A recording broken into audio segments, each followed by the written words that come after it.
Sekali lagi shalom. Shalom. Aduh, rasanya sangat canggung berada di depan ini ya. Ya, mungkin Bapak Ibu sebagian belum semua mengenal saya. Perkenalkan, nama saya David Joyner Zega. Mungkin Bapak Ibu bisa panggil aja Joy. Ya, saya saat ini sedang berkuliah, masih semester 5 di Sekolah Tinggi Teologi Betel, dan saya dipercayakan untuk memberitakan firman pada hari ini oleh karena kesehatan Bapak Kepala Sedang kita yang sedang terganggu. Ya, saya hanya bermodalkan taat Bapak Ibu. Saya tahu bahwa kerohanian saya tidak lebih baik daripada Bapak Ibu semua. Bahkan justru saya sering banyak belajar dari jemaat-jemaat di Lintong Linta ini. Kalau Ibu Gembala kita suka cerita, saya suka, belum ada apa-apanya lah dengan jemaat di Lintong Linta. Tapi hari ini kita mau sama-sama belajar, amin. Amin. Saya percaya bahwa Tuhan bisa pakai siapa saja untuk memberitakan kebenarannya. Haleluya. Hari ini Bapak Ibu kita akan belajar suatu kebenaran firman Tuhan. Saya ambil tema kita pada hari ini. Sebelumnya saya mau minta maaf Bapak Ibu jika nanti saya cukup berkhotbah dengan gaya bahasa seperti untuk anak muda, karena memang saya sudah cukup terbiasa berkhotbah untuk anak muda. Tapi saya akan coba sebisa mungkin untuk menyesuaikannya dan supaya relevan dengan gaya bahasa yang bisa kita mengerti semuanya. Kita akan buka kebenaran firman Tuhan. Tapi sebelumnya saya mengutip tema yaitu yang berjudul Trusting God. Sekali lagi judulnya adalah Trusting God. Jika diterjemahkan dalam bahasa Indonesia artinya adalah percaya kepada Tuhan. Mungkin Bapak Ibu bilang, untuk apa sih kita belajar percaya kepada Tuhan? Saya kan percaya Tuhan itu ada. Saya kan percaya Tuhan itu ada. Tapi hari ini kita bukan mau belajar tentang percaya Tuhan itu ada. Ini yang akan kita pelajari. Kita akan buka dulu pertama-tama apa itu perbedaan trusting dan belief. Dalam bahasa Inggris, kata percaya ada dua digunakan. Yang pertama belief. Belief ini menunjukkan kepercayaan akan kebenaran sesuatu. Misal, Tuhan itu ada, ya saya percaya. Itu dikategorikan sebagai belief. Tuhan itu ada, ya saya tahu Tuhan itu ada. Itu adalah belief. Sedangkan trusting ini merupakan sesuatu yang lebih dalam. Kepercayaannya lebih dalam daripada belief.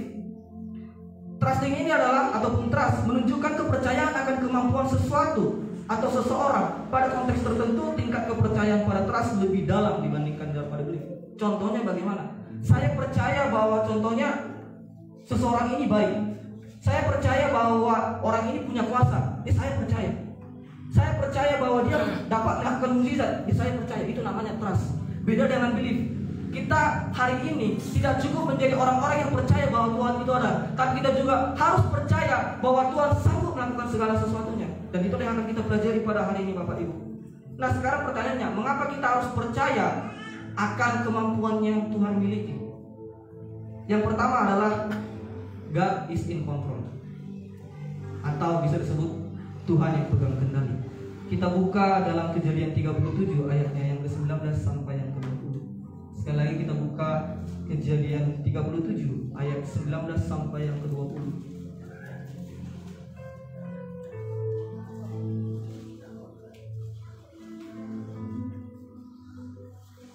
Kejadian 37 ayatnya yang ke-19 sampai 20. Kita baca sama-sama Bapak Ibu. 1, 2, 3 ya.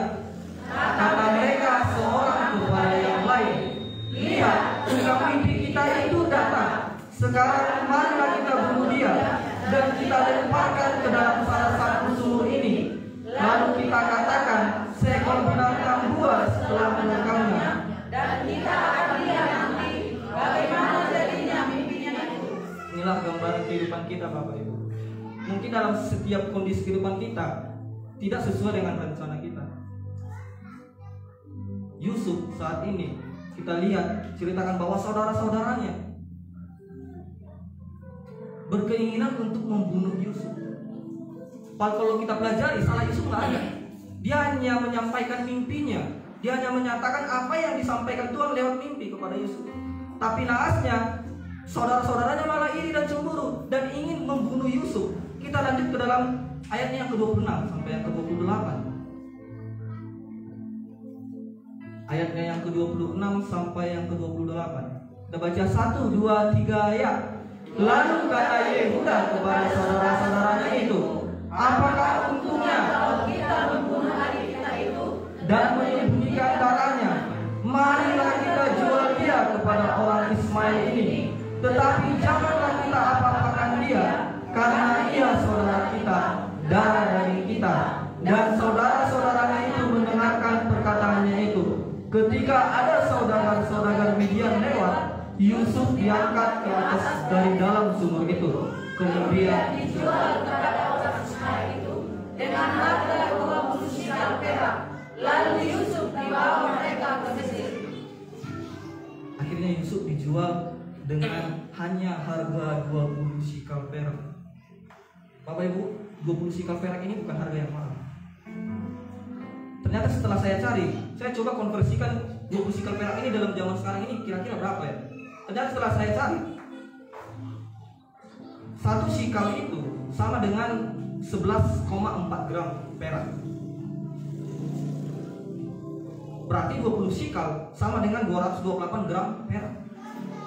Nah, menurut harga perak Antam tahun 2015, saya tidak tahu yang tahun 2020. Saya menemukan yang tahun 2015. Harga perak per tahun 2015 adalah satu peraknya sebesar 10.000. Maka jika dikalikan dengan 228 gram perak, maka harganya adalah 2.280.000. Yusuf dijual hanya dengan harga 2.280.000. Bahkan Bapak Ibu, 2.280.000 ini masih harus dibagi dengan 9 orang.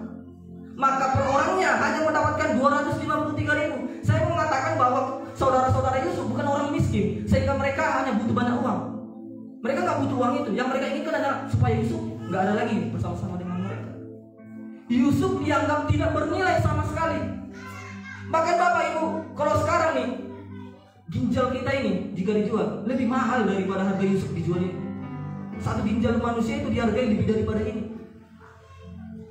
Satu set mata, bola mata manusia jika dijual harganya lebih jauh daripada harganya Yusuf dijual ini. Tapi lihat Yusuf dijual dengan harga hanya sangat murah, dianggap tidak bernilai oleh saudara-saudaranya. Mungkin situasi kita juga saat ini banyak di antara Bapak Ibu sekalian yang direndahkan oleh sekitarnya. Mungkin orang-orang terdekat kita mengecewakan kita. Mungkin saudara-saudara kita tidak menginginkan keberadaan kita. Mungkin bahkan bagi anak-anak muda, orang tua kita sering tidak menginginkan keberadaan kita. Mungkin kita sebagai istri, kita direndahkan oleh suami kita. Sebagai suami, kita tidak dianggap, kita tidak ada harga dirinya bagi istri kita. Tapi apakah respon kita terhadap masalah ini?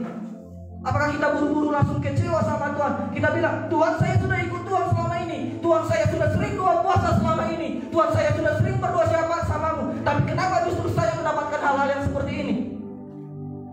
Kita marah sama Tuhan, kita pertanyakan Tuhan, di mana Tuhan? Tapi katanya Tuhan itu adalah Tuhan yang baik. Kalau Tuhan yang baik, di mana kebaikannya? Kenapa justru saya mengiring Tuhan selama ini, saya setia ikut Tuhan, tapi justru kenapa keburukan dan kemalangan yang mengikuti jalanku? Kita sering pertanyakan seperti ini. Tapi Yusuf, apa yang dilakukan Yusuf? Alkitab tidak ada menjelaskan apapun yang keluar dari kata Yusuf selama dia dijual, dari dia diangkat.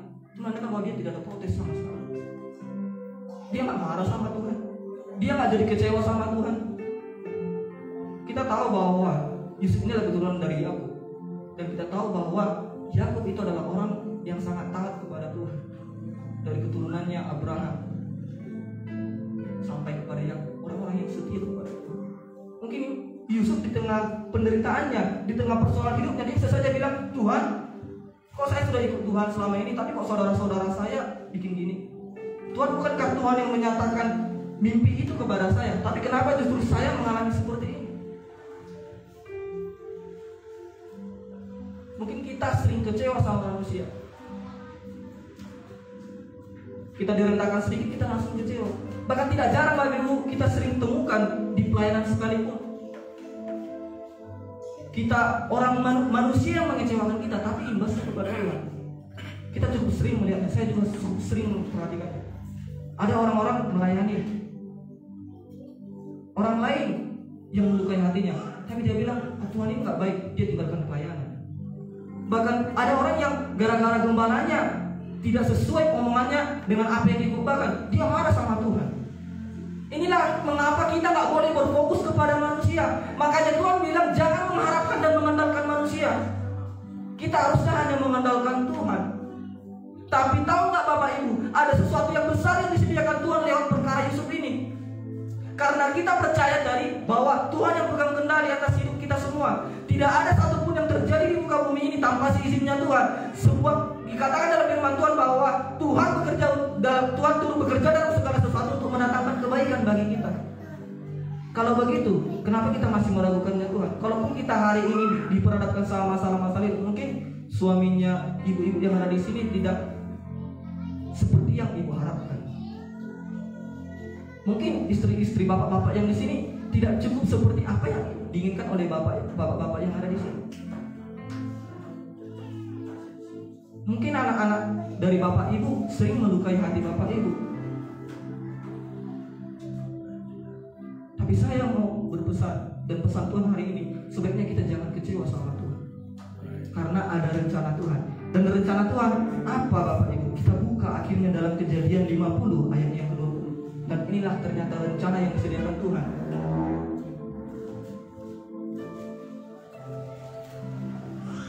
Kejadian 50 ayat yang ke-20. Kita baca sama-sama 1, 2, 3 ayat. Memang kamu telah merencanakan yang jahat terhadap aku, tetapi Allah telah merencanakannya untuk kebaikan, dengan maksud melakukan seperti yang terjadi sekarang ini, yakni memelihara hidup suatu bangsa yang besar. Dari sini aja kita bisa melihat responnya Yusuf. Yusuf setelah akhirnya, singkat cerita, dia diangkat menjadi orang nomor 2 di Mesir. Tapi dia gak malah bilang, wah kau dulu berusaha untuk membunuhku, menjual aku, kau hari ini kau harus dipenjara. Yusuf gak melakukan itu. Itu menandakan bahwa responnya Yusuf, hatinya Yusuf benar di hadapannya Tuhan. Justru dia bilang bahwa Tuhan membawa saya ke tempat ini. Engkau mengatakan yang buruk terhadap aku, tetapi Tuhan menjadikannya sebagai suatu kebaikan untuk memelihara kehidupan kita semua. Seluruh kaum Israel akhirnya dipenuhi kehidupannya, tidak kekurangan karena proses yang telah dialami oleh Yusuf. Saya mau bilang Bapak Ibu saat ini, akhirnya dalam kehidupan kita, dalam setiap proses kehidupan kita, ada rencana Tuhan maksudnya Tuhan. Mungkin rumah tangga kita tidaklah harmonis. Mungkin anak-anak kita adalah orang-orang yang tergolong nakal, bandel. Tapi tahukah Bapak Ibu, ada rencana Tuhan yang kita nggak tahu apa, sama seperti Yusuf. Bahkan akhirnya Tuhan bisa pulihkan. Dan ini yang luar biasa Bapak Ibu. Ini yang saya pelajari yang sangat luar biasa menurut saya. Akhirnya dalam setiap proses kehidupan kita, setelah Tuhan bawa kita melewati padang gurun, pencobaan, penderitaan, ada sesuatu yang besar, yaitu apa? Tuhan bukan hanya ingin memulihkan kehidupan kita seperti Yusuf akhirnya hidup berkelimpahan, tapi Tuhan ingin membawa kita untuk menjadi berkat bagi banyak orang. Contohnya bagaimana untuk menjadi berkat bagi banyak orang? Contoh ini, saat ini kehidupan rumah tangga Bapak Ibu tidak harmonis, tapi suatu saat ketika akhirnya kehidupan rumah tangga Bapak Ibu dipulihkan, Tuhan ingin pakai Bapak Ibu untuk memulihkan rumah tangga orang lain. Ketika Bapak Ibu saat ini mungkin sedang mengalami resesi ekonomi, Tuhan bisa pulihkan dan suatu saat Tuhan akan pakai Bapak Ibu untuk memulihkan ekonomi orang lain juga. Ada berkat yang dipakai Tuhan untuk kita, ada berkat yang disediakan Tuhan bagi kita. Makanya kita harus percaya dalam setiap situasi kita, dalam setiap kondisi kehidupan kita, Tuhan yang pegang kendali. Kita buka dalam Roma 8 ayat 28, apa dikatakan? Dalam Roma 8 ayat yang 28. Saya bacakan Bapak Ibu bagi kita semua. Dalam Roma 8 ayat yang ke-28 dikatakan bahwa kita tahu sekarang bahwa Allah turut bekerja dalam segala sesuatu untuk mendatangkan kebaikan bagi mereka yang mengasihi Dia, yaitu bagi mereka yang terpanggil sesuai dengan rencana Allah. Ternyata dalam setiap kehidupan kita ini, Tuhan sudah tetapkan garis besar. Mungkin kita nggak bisa mengerti saat ini apa maksudnya. Akal sehat kita terbatas. Kita nggak bisa mampu mengerti sepenuhnya rencana Tuhan yang ilahi. Karena kita ada dalam tubuh jasmani, tubuh fisik. Tapi suatu hari nanti kita akan tahu, kita akan sampai di satu titik kita bilang, oh, ini ternyata maksudnya Tuhan. Sampai akhirnya satu titik kita bilang, oh ternyata Tuhan ini ya maksudmu, engkau bawa saya sampai di titik ini. Akhirnya kita mengerti Bapak Ibu. Karena akhirnya kita tahu bahwa Tuhan turut bekerja dalam segala sesuatu untuk mendatangkan kebaikan. Bapak Ibu tahu apakah latar belakang dalam kitab Roma? Di kitab Roma, jemaat-jemaat di Roma pada saat itu mengalami penyiksaan, penderitaan yang sungguh-sungguh amat berat. Bahkan di Roma, Paulus berujung kepalanya dipancung. Di Roma terjadi begitu banyak pembantaian terhadap orang-orang percaya. Maka Bapak Ibu, salah satu ketika saya nonton film Paulus, saya melihat ada sesuatu yang cukup sangat-sangat mengerikan. Mereka ditaruh dalam sirkus singa. Akhirnya ditaruh singa-singa kelaparan, lalu mereka dimakan. Dan ada lagi yang paling mengerikan dan paling mengenaskan. Mereka diikat di satu tiang, di tiap pinggir-pinggir jalan. Dan ketika malam hari dilaburi pakai minyak, dibakar jadi lampu jalan. Dan akhirnya Paulus bilang dalam kitab Roma 8 ayat 28, kita tahu sekarang bahwa Allah turut bekerja. Tahukah Bapak Ibu apa yang dihasilkan dari itu semua penderitaan yang mereka? Akhirnya kota Roma, kota Italia menjadi kota Kristen. Eropa dimenangkan bagi Tuhan. Ada rencana Tuhan di balik semua proses kehidupan kita. Jadi jangan buru-buru mempersalahkan Tuhan.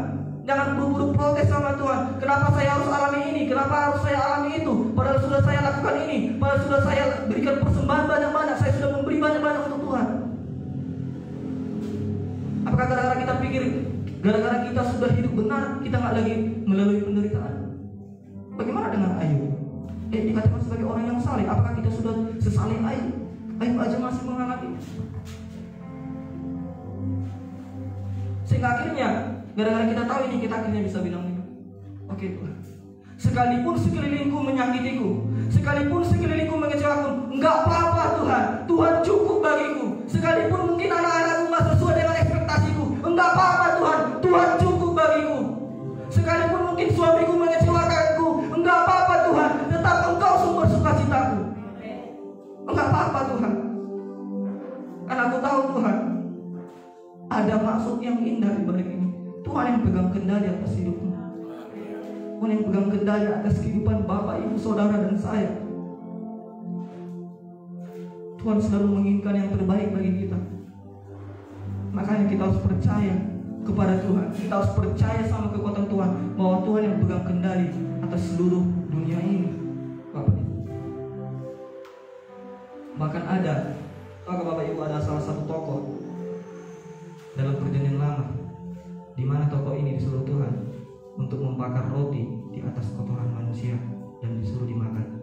Kita buka dalam Yeskiel 4 ayat yang ke-12. Yeskiel 4 ayat yang ke-12. Yeskiel 4 ayatnya yang ke-12. Yeskiel 4 ayatnya yang ke-12.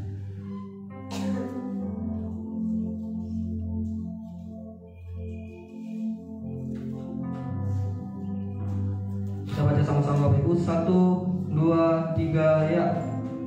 Makanlah itu jelaya dan awas di atas kotoran manusia yang sudah kering di hadapan mereka. Bagaimana lagi nih Bapak Ibu? Kita melihat kotoran aja udah takut kan, udah jijik. Ini disuruh dia dipanggang di atas kotoran itu. Jadi kayak kotoran manusia dijadikan sebagai bahan bakaran, dan rotinya dipanggang di atasnya dan disuruh dimakan seperti layaknya memakan roti pada biasanya. Sebenarnya ia ada makna teologisnya, adalah penerimaan Tuhan bagi bangsa Israel yang sudah terlanjur jauh oleh karena kenajisannya, di mana maksudnya ini menggambarkan Yeskiel menjadi gambaran pribadi Allah yang mau menerima bangsa Israel yang telah berdosa. Tapi ini dimakan betulan loh Bapak Ibu. Ini bukan cuma simbol. Tapi Yeskiel memilih untuk percaya sama Tuhan. Ya Tuhan yang suruh, dia tetap makan. Walaupun mungkin dengan segala keberatan mungkin ya. Gimana gak jijik? Kita cuma lihat kotoran aja udah sangat jijik Bapak Ibu. Tapi Yeskiel disuruh memakan roti yang dibakar di atas kotoran manusia. Maka hari ini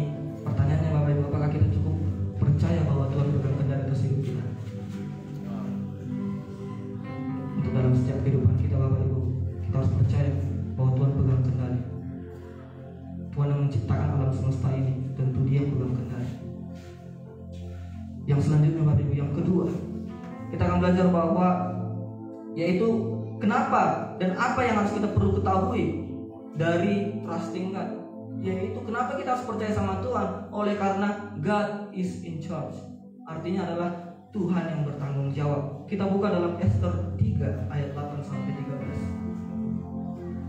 13. Esternya yang ketiga ayat 8 sampai 13. Ester 3 ayat 8 sampai 13. Kita baca 1, 2, 3 ya. Maka sembah Haman kepada Raja Ahasuerus. Ada suatu bangsa yang hidup tercerai-berai dan terasing di antara bangsa-bangsa di dalam seluruh daerah kerajaan Tuanku, dan hukum mereka berlainan dengan hukum segala bangsa, dan hukum raja tidak dilakukan mereka, sehingga tidak patut bagi raja membiarkan.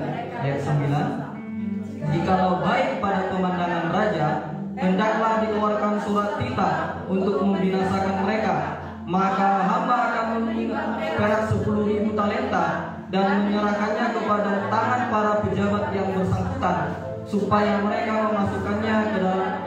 Ayat 10. Maka raja mencabut cincin materai dari jarinya, lalu diserahkannya kepada Haman bin Hamadeta orang Agag, seterusnya orang yang ke-11. Kemudian titah raja kepada Haman, terserah kepadamu juga bangsa itu. Ayat 12. Maka dalam bulan yang pertama, pada hari yang ke-13, dipanggillah para panitera raja, lalu sesuai dengan segala yang diperintahkan Haman, ditulislah surat kepada wakil-wakil raja, kepada setiap bupati yang menguasai daerah, dan kepada setiap bangsa-bangsa, yakni kepada tiap-tiap daerah menurut tulisannya, dan kepada tiap-tiap bangsa menurut bahasanya. Surat itu ditulis atas nama Raja Ahasuerus dan dimeterai dengan cincin materai. Ayat 13. Surat itu dikirimkan dengan perantaran pesuruh-pesuruh cepat ke segala daerah kerajaan. Dipulangkan, dibunuh, dibinasakan semua orang Yahudi daripada yang muda sampai kepada yang tua, bahkan anak-anak dan perempuan-perempuan pada satu hari juga, pada tanggal 13 bulan yang ke-12, yakni bulan Adar. Dan supaya bermanfaat bagi mereka. Kita lihat dalam peristiwa Ester ini, menyebabkan akhirnya bukan cuma Ester yang terancam,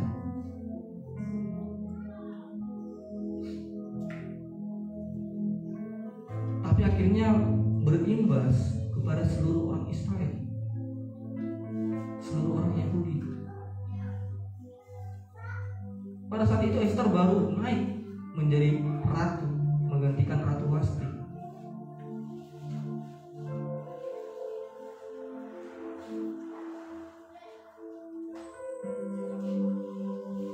Dan mereka mendapatkan ancaman yang seperti ini oleh karena Haman yang iri kepada pamannya Ester. Sehingga akhirnya dia berniat untuk membinasakan seluruh orang Yahudi. Tapi gimana? Mungkin orang-orang pada masa itu bertanya, Tuhan, bukankah Engkau yang membawa kami ke sini? Saat itu kan sedang dalam masa pembuangan. Apakah Engkau Tuhan masih sanggup melindungi kami? Apakah Tuhan masih sanggup menjaga kehidupan kami? Saat ini nyawa kami sedang terancam. Dan singkat cerita, akhirnya paman Ester mendesak Ester, katanya, engkau harus menghampiri raja. Tapi pada saat itu ada sebuah peraturan yang gak bisa membuat Ester sembarang menghadap raja. Kita buka di dalam ayatnya yang ke-11.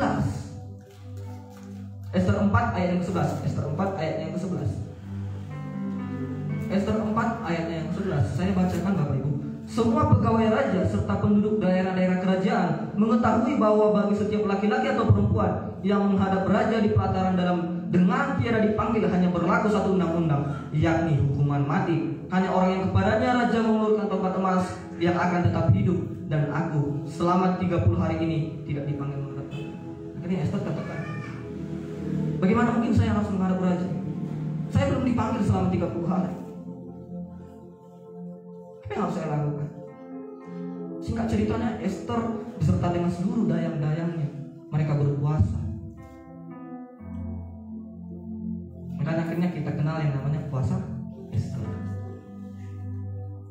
Ternyata puasa Esther ini cukup berpuasa, Bapak Ibu Saudara.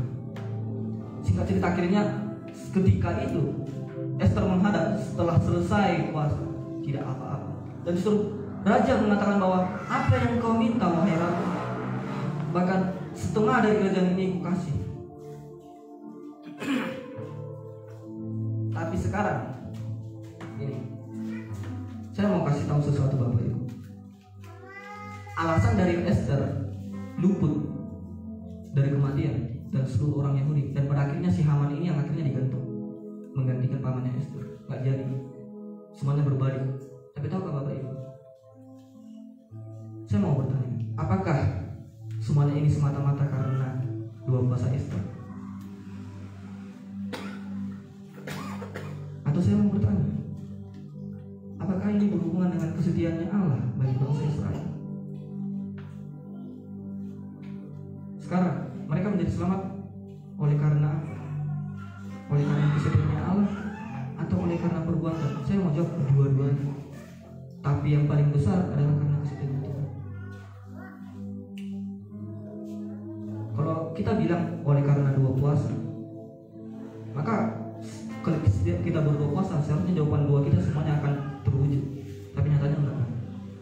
Itu menunjukkan bahwa kesetiaannya Allah lebih besar, di mana Allah bertanggung jawab atas hidupnya Israel, di mana dalam perjanjiannya di Sinai, ketika Tuhan membawa bangsa Israel dari Mesir, Tuhan sudah membuat suatu perjanjian di mana Allah mengangkat bangsa Israel menjadi anaknya, dan bangsa Israel menjadikan Allah sebagai bapaknya. Di mana artinya di mana kita sebagai orang tua akan bertanggung jawab bagi kehidupan anak-anak kita. Demikian juga Bapa di surga, Dia bertanggung jawab bagi kehidupannya Esther dan seluruh orang Yahudi. Lalu muncul satu pertanyaan, jika memang Tuhan bertanggung jawab sama hidup saya, kenapa saya menderita? Kenapa hidup saya nggak baik-baik aja? Kenapa hidup saya banyak pencobaan? Kenapa ekonomi saya sangat buruk? Kenapa rasanya untuk makan aja susah?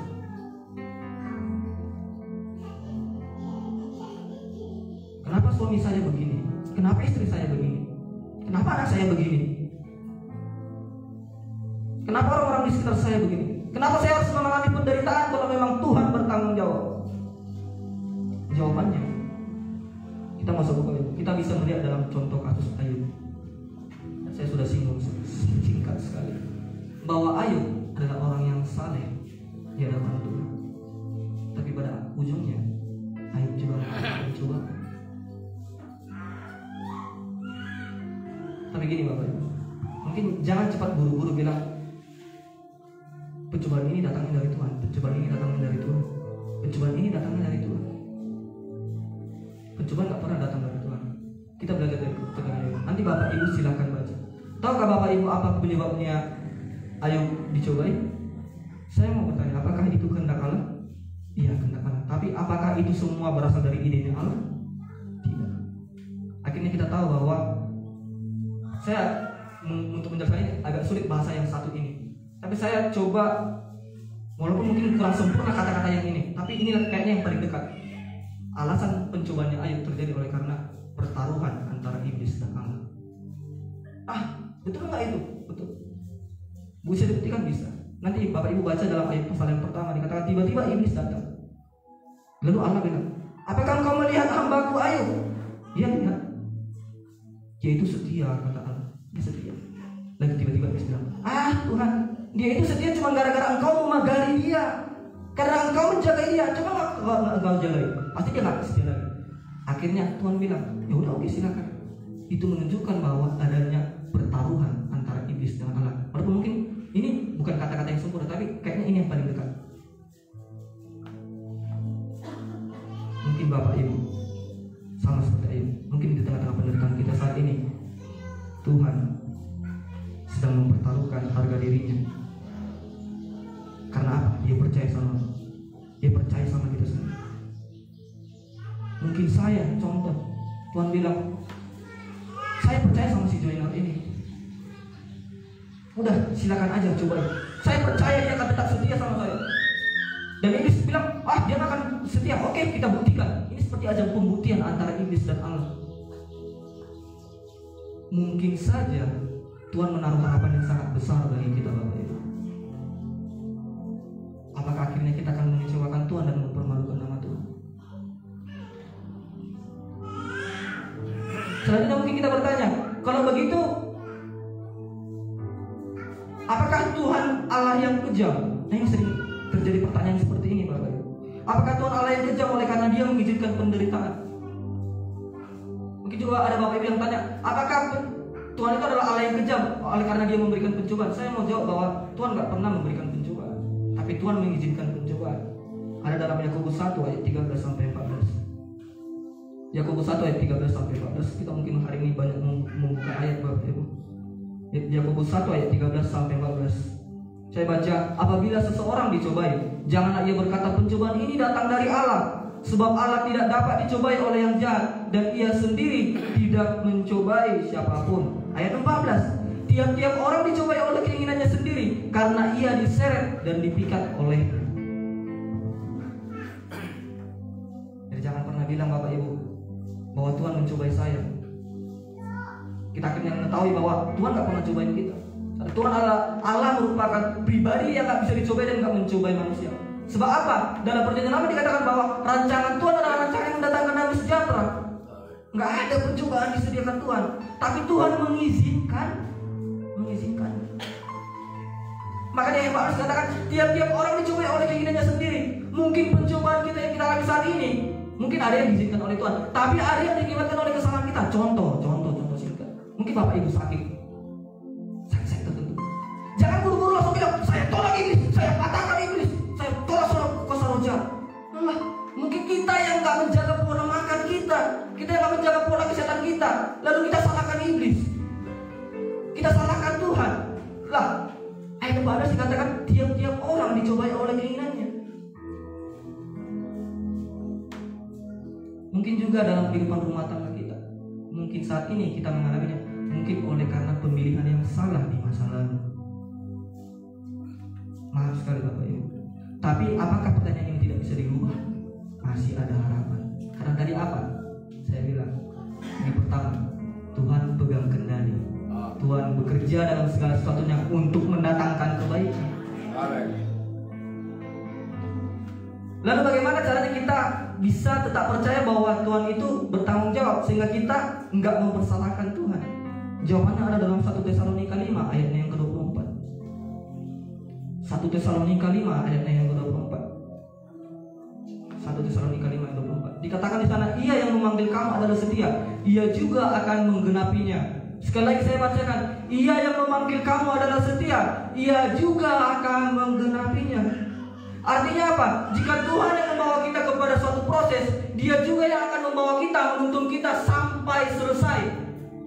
Tidak dibiarkannya kita sendirian menghadapi itu semua. Karena Tuhan dikatakan adalah Tuhan yang setia, walaupun kita sering sekali gak setia. Makanya pertanyaannya Bapak Ibu bukan mempertanyakan Tuhan di mana engkau, di mana kebaikanmu, tapi pertanyaan yang seharusnya kita lontarkan adalah apakah saya sudah cukup setia mengiring Tuhan? Jangan cuma nuntut Tuhan kasih ini kasih itu. Sekarang kita tanya sama diri kita, sudah seberapa banyak yang sudah saya lakukan sama Tuhan?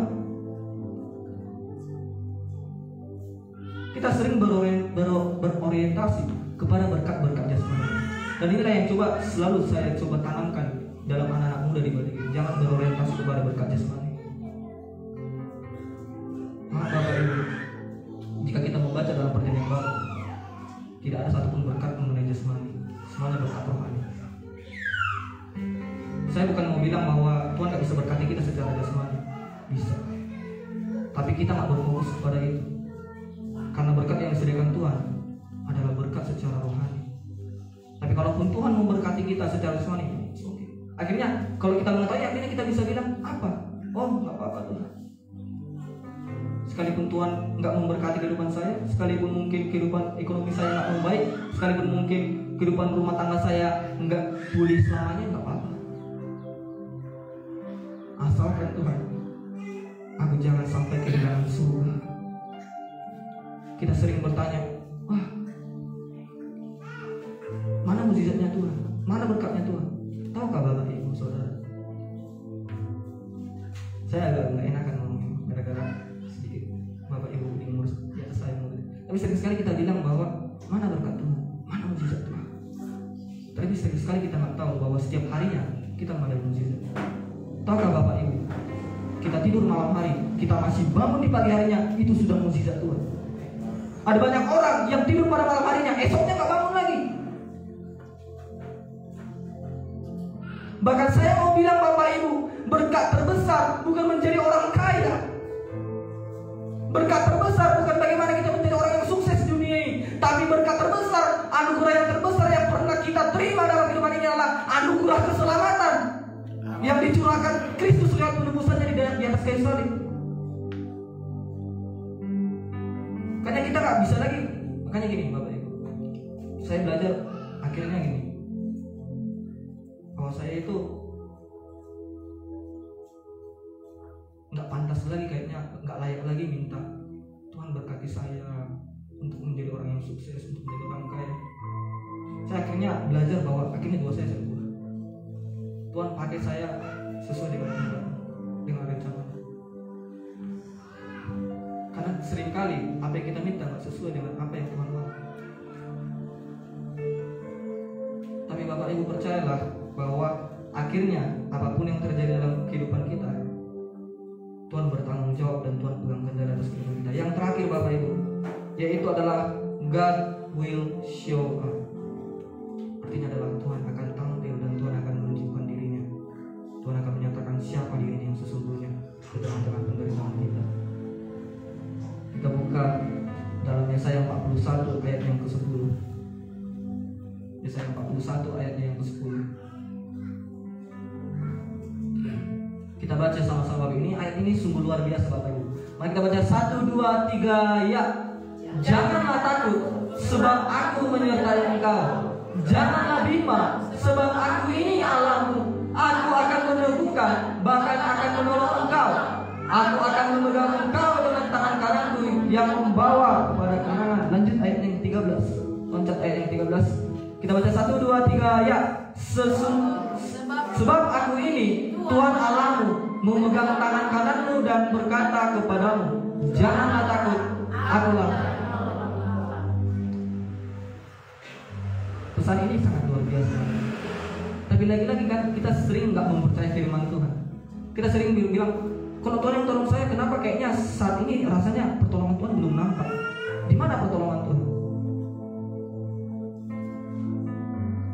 Gini Bapak Ibu, waktunya Tuhan nggak sama dengan waktu kita. Waktunya.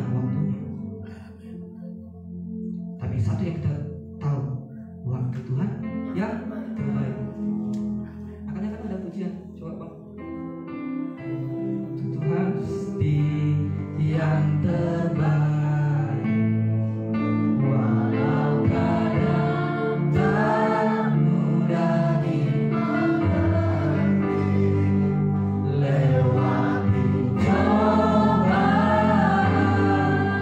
ku tetap percaya waktu Tuhan pasti yang terbaik. Akhirnya kita akan dengan bangga bilang, ya Tuhan, aku tahu waktumu yang terbaik dan aku akan menunggu sampai waktumu tiba. Ada contoh singkat dalam perjanjian baru, kita tidak usah buka dalam contohnya Lazarus. Saya akan ceritakan Bapak Ibu. Lazarus, ketika Marta dan Maria memberitakan kepada Yesus, Lazarus sedang sakit, udah hampir mati ya. Tapi tahu nggak apa yang tiba-tiba Yesus, ini anehnya, Yesus tiba-tiba bilang sama murid-muridnya, udahlah kita tinggal dulu di sini barang beberapa hari.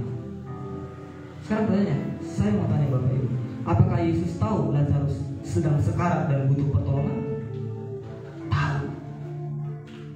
Tapi Apa respon Yesus? Yesus justru memperlambatnya. Bukan Yesus nggak tahu. Tapi Yesus bilang, udah kita nginap aja dulu di sini sehari 2 hari, nggak apa-apa. Di saat itu murid-muridnya mempertanyakan keputusan Yesus. Loh, kenapa seperti ini Yesus? Kenapa kita nggak buru-buru? Tapi Yesus bilang, udah kita di sini. Dan akhirnya Yesus nyampe di tempatnya pada hari yang kedua, hari yang ketiga. Lazarus sudah meninggal, Bapak Ibu. Tiba-tiba Marta dan Maria berkata kepada Yesus, Tuhan, sekiranya Engkau tiba lebih cepat, mungkin saudaraku akan mati. Yesus jawab apa? Ketahuilah bahwa penyakit itu tidak akan membawanya kepada kematian. Ternyata Tuhan sengaja memperlambatnya untuk menyatakan kuasanya yang lebih besar. Ternyata Tuhan bangkitkan Lazarus, Bapak Ibu. Mungkin saat ini seakan-akan pertolongan Tuhan bagi kita seakan-akan terlambat. Bagi kita, menurut kita kan, menurut Tuhan terlambat tidak? Tidak. Waktu Tuhan itu selalu tepat, tidak terlalu cepat dan tidak terlalu lama. Tuhan selalu pas pada waktunya. Waktu Tuhan gak pernah salah. Makanya perlu kita lakukan bersabar. Sampai kapan saya bersabar? Ya sampai datang waktunya Tuhan itu.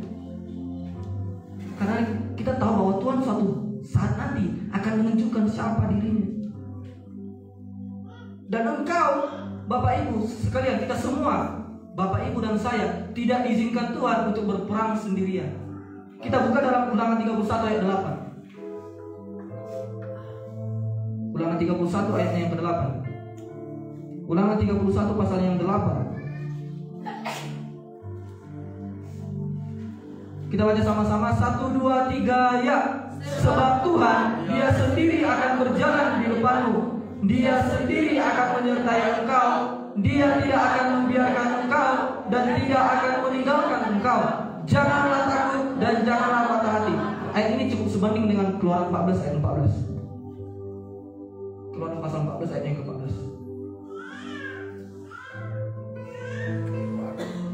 Keluaran pasal 14 ayat 14. Kita baca, bukan Keluaran. Keluaran 14 ayat 14. Kita baca 1, 2, 3, ya. Tuhan akan berperang untuk kamu dan kamu akan berdiam saja. Tuhan akan nyatakan dirinya, Bapak Ibu. Kita tak berperang dengan kekuatan kita sendiri. Ketika kita ingin Tuhan, ketika kita ikut Tuhan, yang berperang bukan kita lagi. Karena Tuhan akan tampil membela kita dan Dia akan menggantikan kita yang berperang. Dan Tuhan akan menunjukkan kuasanya. Tuhan akan membela kita. Dan Dia akan menunjukkan siapa dirinya yang sebenarnya. Di tengah-tengah kesukaran Tuhan akan muncul. Ini aku. Kita gak akan lagi berperang menggunakan kekuatan kita sendiri, tapi Tuhan yang akan berperang menggantikan kita. Dari 3 poin ini, Bapak Ibu, di mana Tuhan yang pertama, Tuhan yang pegang kendali, Tuhan yang bertanggung jawab, dan Tuhan akan menunjukkan dirinya. Ini adalah modal kita untuk bisa percaya sama Tuhan. Sekarang Bapak Ibu tinggal respon kita. Apakah kita mau memilih untuk tetap percaya sama Tuhan? Apakah kita justru menganggap kesukaran-kesukaran dalam hidup ini sebagai bagian daripada bentuk kekejaman Tuhan bagi kita? Sebagai penutup, Bapak Ibu, saya akan ceritakan alasan. Bapak Ibu tahu kan ateis? Ateis itu adalah orang yang tidak mengakui adanya Tuhan. Saya akan tutup dengan bagaimana akhirnya seseorang berujung menjadi seorang ateis. Bapak Ibu, ateis ini paling banyak ditemukan di negara Eropa dan juga Amerika. Kenapa? Ternyata adanya kurangnya pemahaman yang benar akan firman Tuhan. Tuhan hanya dipandang sebagai Tuhan yang baik, dan Tuhan dipandang sebagai Tuhan yang kejam jika ada pencobaan dalam kehidupan manusia. Sehingga akhirnya muncul penderitaan. Jika Tuhan baik, kenapa saya menderita? Ada banyak begitu kekejaman yang terjadi di Eropa. Mereka bertanya, jika Tuhan ada, kenapa papa saya harus meninggal dengan cara yang mengenaskan? Sehingga akhirnya mereka bilang Tuhan itu gak ada. Tapi hari ini kita sudah belajar, Bapak Ibu. Ternyata lewat penderitaan itu semua Tuhan bekerja untuk mendatangkan kebaikan bagi kita semua, sehingga akhirnya memampukan kita untuk tetap percaya kepada Tuhan. Tetaplah percaya kepada Tuhan, Bapak. Ibu dalam segala situasi dan kondisi kita, sehingga Tuhan sampai Tuhan menyatakan waktunya dan kita akan melihat pertolongan Tuhan yang begitu luar biasa. Amin. Untuk kebenaran firman Tuhan, kita bangkit berdiri bersama-sama.